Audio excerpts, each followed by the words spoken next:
Hey YouTube, Unknown Gamer here, and if you saw that, you have a hint on what's going on in this video. But let's go over to top 25. As you do see, Stanford lost. Alabama's number 1 now, but where did we end up?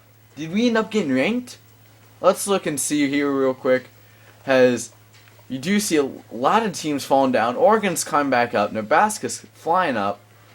Notre Dame with 2 losses inside the top 10 after they beat Oklahoma. And Florida drops down. I feel they should drop down more for that loss to Kentucky. UCLA goes up 3. Kansas State's up here. Where are we at? Michigan State. Michigan, are we ranked? Stanford. Tennessee. Oh my. And here we are. Arizona Wildcats ranked 20th in the country, and Florida State is ranked 21st, but Washington stays in the rankings after the loss to us. And then South Carolina lost to UCF, and they are now down here at 2-2. And then there's Wisconsin and USC to finish it off, as they have a bye week 2. And let's see real quick. Let's look at the conference standings. See where we are. It's USC versus us. Winner of this game, not this week but next week, will be at top in the Pac-12 South and probably control their destiny in the Pac-12. Let's look at the North. North right now, it's Oregon State and Oregon. And Oregon State's undefeated so far. If Oregon State can remain undefeated, they will probably end up in the. They probably will end up being in the top 10, and shocking a lot of people. In Oregon, though, I think Oregon's probably going to win the Pac-12 North, which most people would expect. Let's see, Heisman Watch. Did we get Kadeem Carey in here? No, Kadeem Carey is not in here yet. You know what? Let's see if this affects any of our next couple years. No, this is the only year we're ever expected to be ranked. Wow. That kind of stings a little bit. Well, let's look right here. Does Kadeem? He doesn't even get an NCAA Player of the Week. What about Pac-12? Yeah, Kadeem Carey gets his second Pac-12 one, but do we really have that many people getting defensively? McKnight, Washington. And yeah, we do. I'm shocked though that we did not have. We had a record-setting performance, and he doesn't even get in top players of the week. Well, let's look at the stats real quick. Let's see who's the best rusher. Kadeem Carey's tied for 5th for top rushers in the NCAA. Let's look at our recruiting real quick. That will be part of the end of it here. And right here, let's look and let's see who we're moving around in. Garrett Newell. He is still somewhat. Arizona's still hanging around there. Let's look at it by position, actually. I don't know why I wasn't before. But right here, so you do see James Bailey. We are very quickly getting up there, as he's almost locked. We are now in a tie with Arizona State for top with Albert Smith. And that will feel good. But his visits are starting to come soon. And he's getting ready to start doing his lock and cutting some people off. Derek Reynolds, though, we are now above his projected cutoff, and we are gaining 60 points a week now. Let's see how our kicker's doing. Oh wow, we are going to need to start adding some points his way, somewhere that we almost have somebody almost guaranteed to come in. As he is starting to lose points. He only needs 15 points going his way. That's all he needs. That should keep Auburn dropping down some points. As he almost is to the point of locking off. We just need week 13 to come here soon. And yeah, you will see Kevin Johnson is 97% locked. And we are slowly going up there. And I hope week 7 cannot come. Week 7 is coming way too fast, as I'm hoping that that Oklahoma can fall out of this lock before week 7. That way we don't have to worry about that. But we do see Birch. We are slowly getting ready. Washington is slowly falling down, and his lock off is coming soon too. So is James Lilly, who. Okay, good. That's just one. That's a visit. Okay, I thought that we actually just lost that much. No, it's just he had a visit last week that very easily could have put us. That very easily might be putting us to where we might not be able to get him. If I could think straight right here. But Drew Carroll, we are flying up in his. And once again, another week 7 visit could be pushing us to that brink on the lockout. And Garrett Newell, as he is at 73% locked, and hopefully we get him. And I think that's everybody that we're recruiting. Still no commits, but we have a few guys who are close. There's one guy that was really close. Yeah, James Bailey was close on him. Albert Smith, we might be able to get him locked soon. And Chris Palmer, he's probably our best chance at getting somebody to commit soon, because all we need is a few more points for him. Kevin Johnson, same with him. Blake Peterson, same thing there. A lot of these positions we just need the visit, and once we get that visit, he's going to be coming here. That's how a lot of this stuff is, and hopefully that's how a lot of it stays. As I do not want to see us start to drop behind on some of these players. As if I can get almost half the guys that I am going for, I'll be happy. And actually, it looks like a lot of these guys we could fairly easily get to commit, hopefully they commit before the off season, because we don't have a lot of off season recruiting points. And this week is the infamous week I've been waiting for, and I'm terribly disappointed that it has come, because I knew it was soon. Visits are starting to come soon. Season's starting to get to the business part, and recruits are getting ready to visit soon. When I say visit, I mean they're getting ready to look like they're going to visit, as week 13 is the visit, and we're almost halfway to when those recruits are going to start visiting, which will be huge, because some of these recruits, all they need is a good visit, and they will be signed. And the kicker's one of those players who I just need him to make up his mind real quick, because second he makes up his mind, all of his points are going to be spread out among the recruits. And right here, yeah, Craig Archie locks us out. Recruiting battles are starting. Thank the Lord. Oh man, I was really, really hoping. Matt Hicks. That's not the guy we were going for. And as we do see, a lot of these guys have gotten there, and we do have 2 more visits that we have assigned. And man, this is starting to get nerve-wracking. And I'll see you guys in recruiting. We are in recruiting. Let's look at this by position. Albert Smith is 80% locked, but he does have a visit this week at Washington. Which means points will be needing to go towards him. But there's nobody I'm really willing to sacrifice points for. And we do jump to Derek Reynolds, top on his board. What happened last week to this Derek Reynolds kid, as we went from almost out of his board to all the way on top?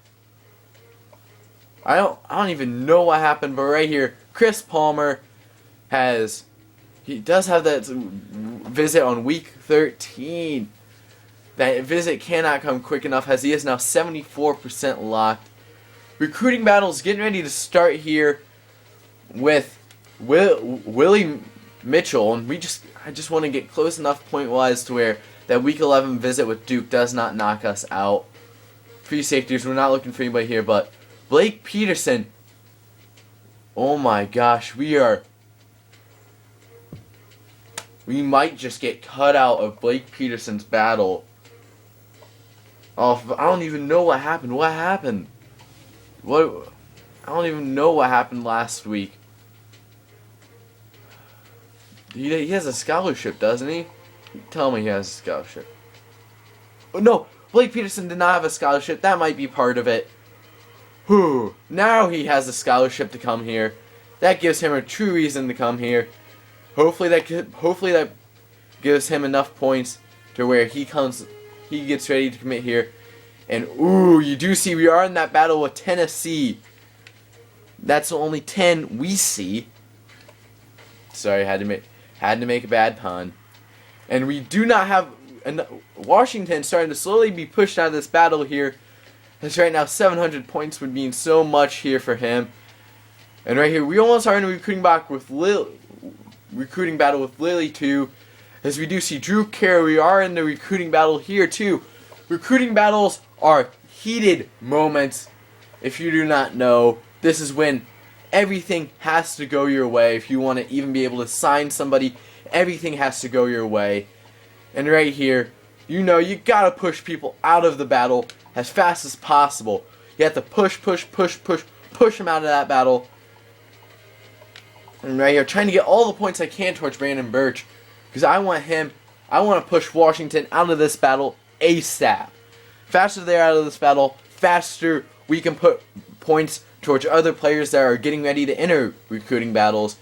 And this is when any points you lose could be a lot of points. And week 7 just so happens to be a hot zone for people, for visits and recruiting battles. A visit before a recruiting battle could be killer.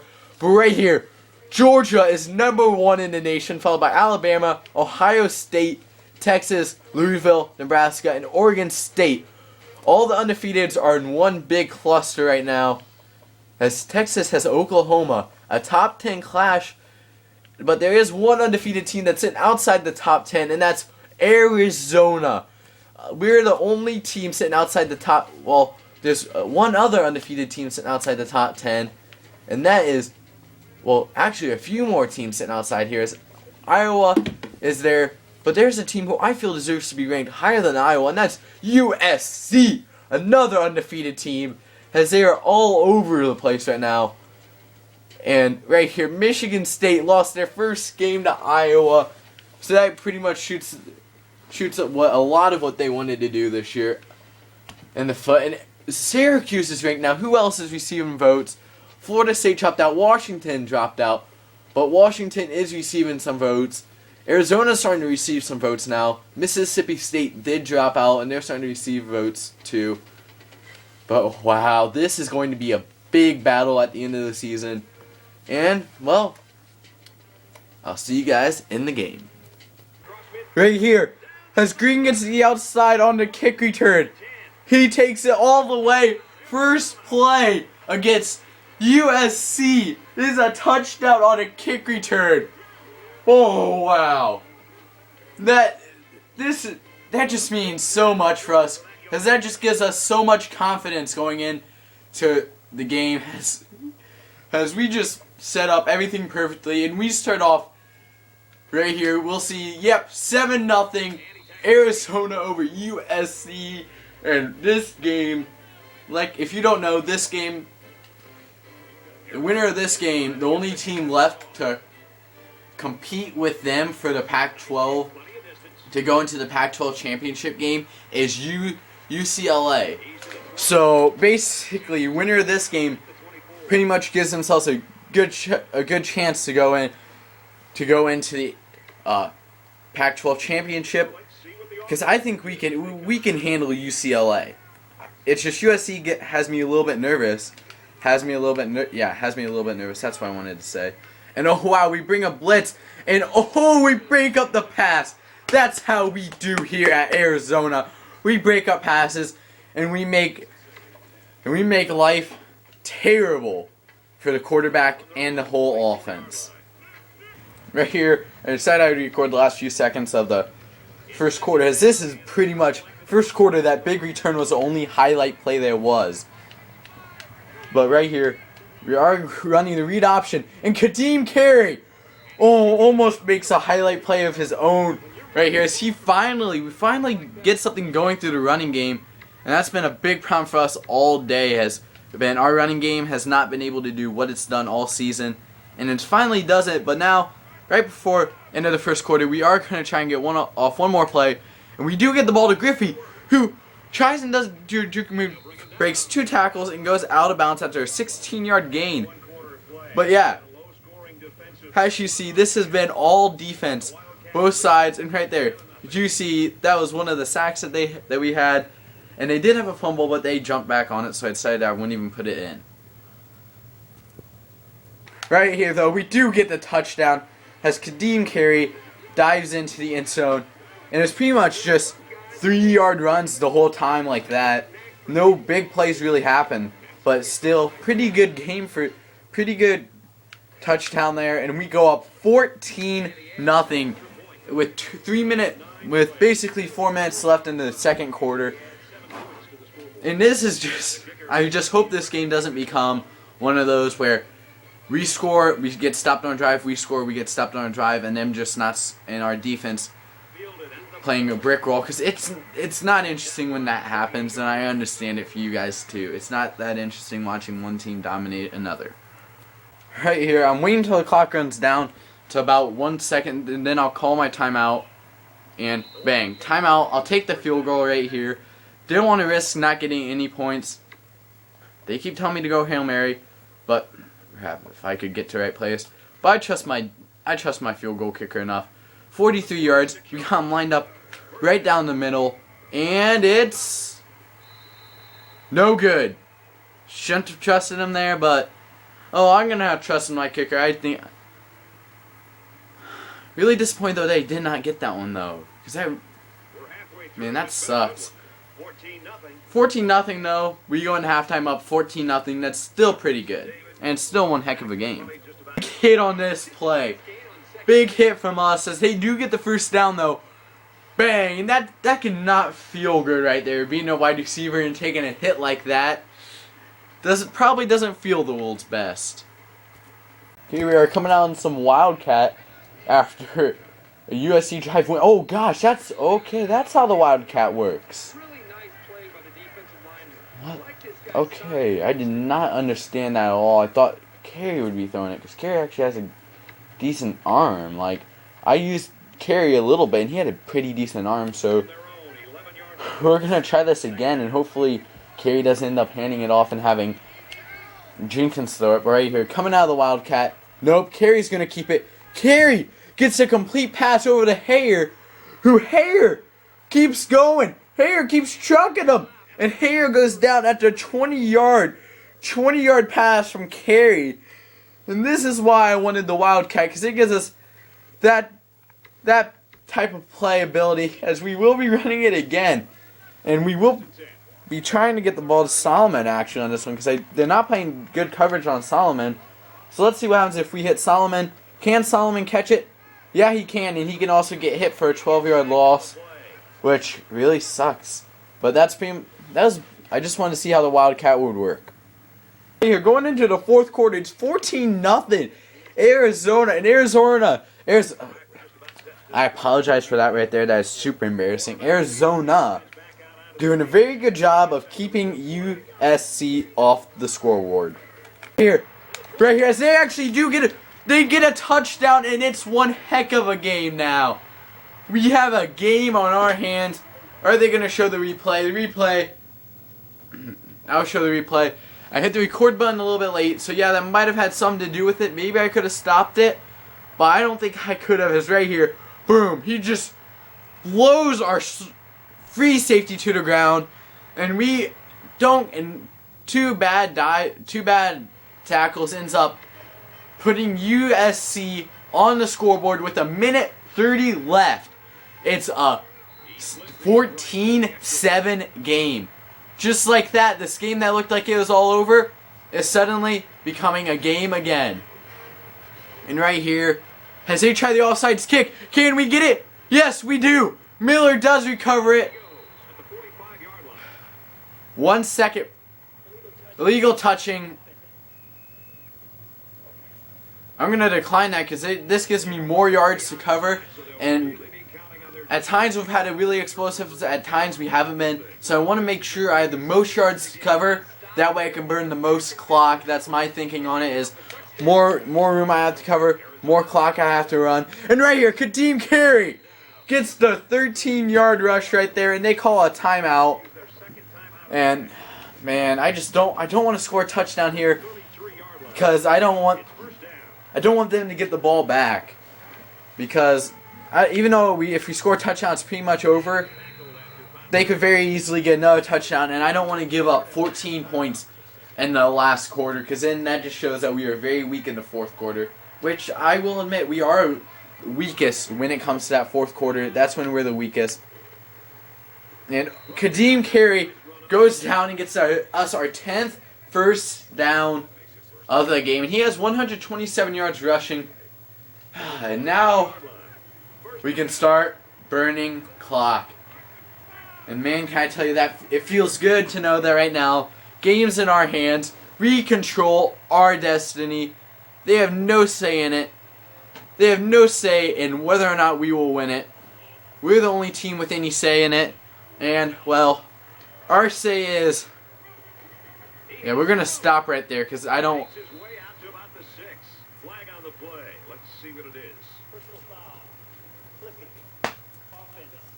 Just what we needed, a clipping call.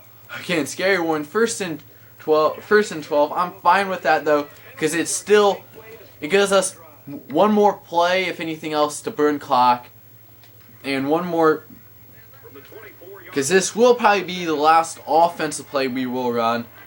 That's right here. We do come outside. We get the outside. Kadeem Carey almost blows that guy up, and we will actually run one more quick play. We will run an ISO right here, and then we'll try and get our kicker out there, and we'll see if he can get a field goal here. And and Kadeem Carey lines him up perfectly. I mean, he is lined up perfectly right here for a 35-yard field goal. I know he missed a 45-yarder earlier today, but now the wind's with him. I'm not sure if it was with him when he missed it. And, well, right here, as the clock winds down, we kick the ball, and it's good! We get it, and it's the end of the fourth, and that's the end of the game. Game ends 17-7, Arizona, as we walk out here with the win, and Carey gets 160 yards compared to 35 for the rest of the team, as we do get our 5th consecutive win. And you do see 3 sacks, 4 fumble, and all pretty good stats for our left end. Oh, that feels so good to walk out of here with a win. And, well, I think we have a bye week after this again, which really will suck if we have another bye week, because I find those to be the most annoying of them all. Those things annoy the crap out of me. And right here, I'm just checking to see if I'm still in a party. No, I am not. They did leave, so that will mean I probably will end up having nothing else to do but record another video right after this. And as you do see, we won everything except for, I think, pass yards, which is to be expected with how we weren't exactly the world's best right there. I was in game chat with a party, but they all left, so I will probably start up recording another one. No, we do not have another bye week for a while. Week 13, who do we play? Yeah, Oregon. What a great idea, computer, to schedule all of our visits against Oregon. Yay.